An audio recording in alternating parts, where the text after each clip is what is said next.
hit its all-time low.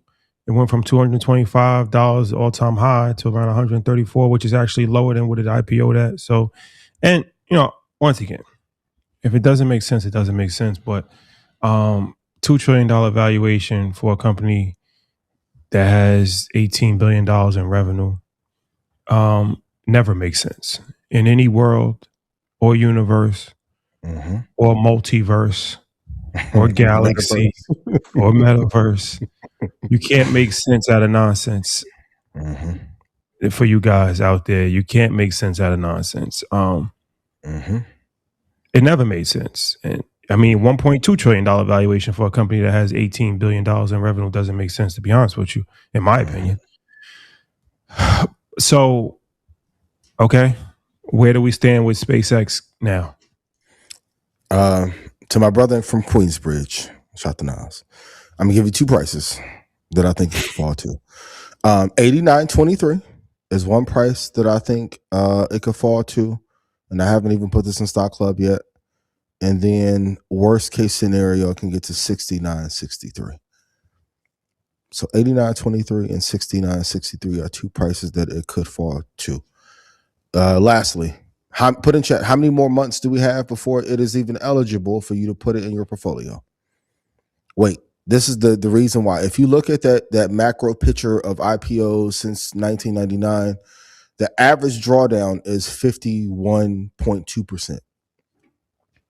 The stock is going to be here for 30 years. You're not missing out if you miss out on the first 6 months. Now, in terms of its value, the value is there. I think just the revenue and IP that is there from Starlink alone makes it incredibly invaluable. And I've argued, I think you should take Starlink alone public. But this is a classic example of that every equity obeys pricing laws. It happened with MicroStrategy last year. It's happening this year. And Troy, I'm sure you're hearing it too in the memory. Like some will come down 10% and they're like, oh, it's the beginning of a crash. I'm like, it ran up 1,400%. Like a 10% pullback is a lot. So it's best to wait post IPO. There's no even ADR, no exception. Wait 6 months. If you're not in it pre-IPO, you have to wait 6 months before all the settlement dates clear out. But long term, is the company valuable? Yes. I just think people overpaid for it for the current price it was at. Well, he also said that if SpaceX accomplished their goals, SpaceX will be more valuable than everything else on Earth. Who's that? Who's that? Elon Musk said it. Yeah, Elon Musk said that. I'm Hugh. Earth and like pretty. So for he got to chill with that. Earth itself, not like not just every company on Earth, like the Earth, like the actual Earth. Like he's like, if they accomplish their goals, SpaceX will be more valuable than the actual Earth. Can I say this? There will be no lunar economy. Listen. If you go through the prospectus, it's a masterclass in financial gaslighting. Rashad, you brought this up. He'll put out a metric that is unachievable. Just think about, and this is how you know if an investment case is good. If someone of another background said it, would it be believable? If I told you I'm taking a company public and the company is going to be so valuable, it's going to be worth more than every asset on earth, you would call me a fucking idiot. I'm not saying that he is, but no, there will be no lunar economy that surpasses Earth's value within the next 20 years. I'm sorry to be the bearer of bad news. Is the company valuable? Just Starlink alone, yes. But I think we have to check some of the wild statements, financial statements that are given that no one else would be able to get away with. I will answer the first part of the question by saying, is it a buying opportunity? Yeah, you still wait.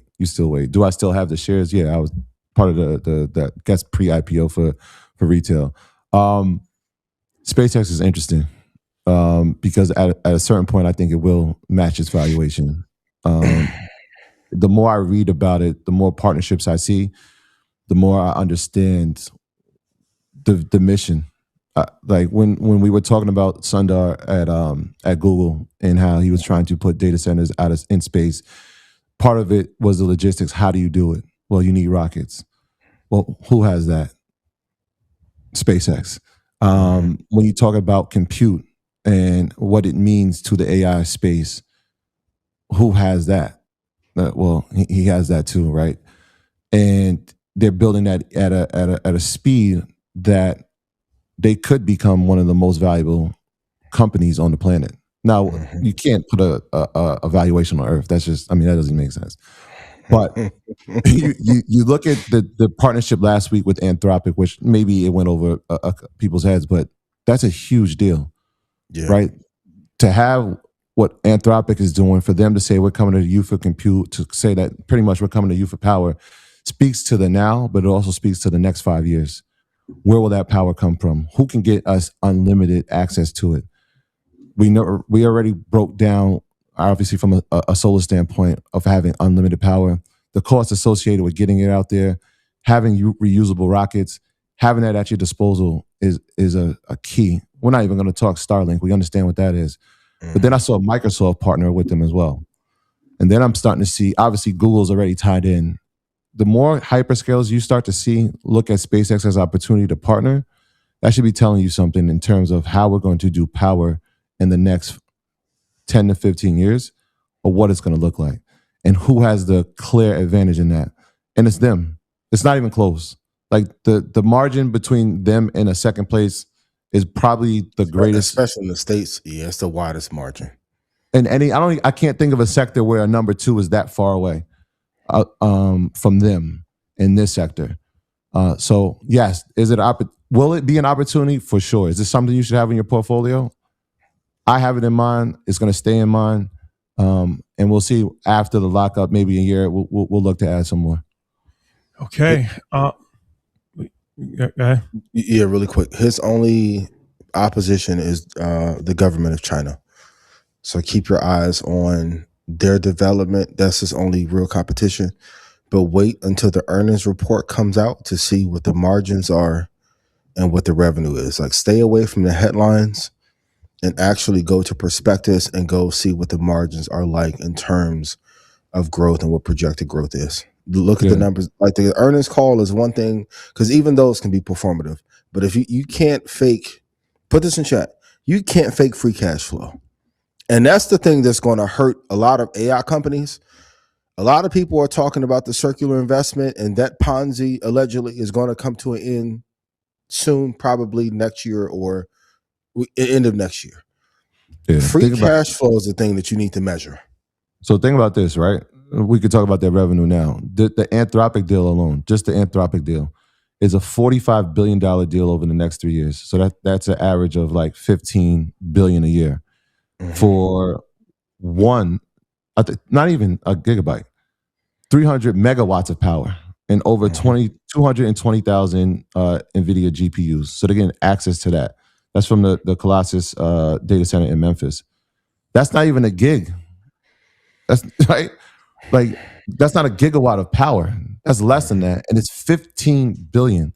Anthropic's not even public yet. And they're already allocating 15 billion to a company because they understand what's at stake here in terms of power, in terms of compute.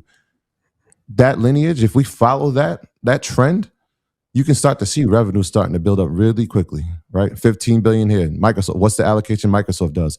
What is Meta now? How does Google respond? Those are the things we got to watch for. Yes, sir.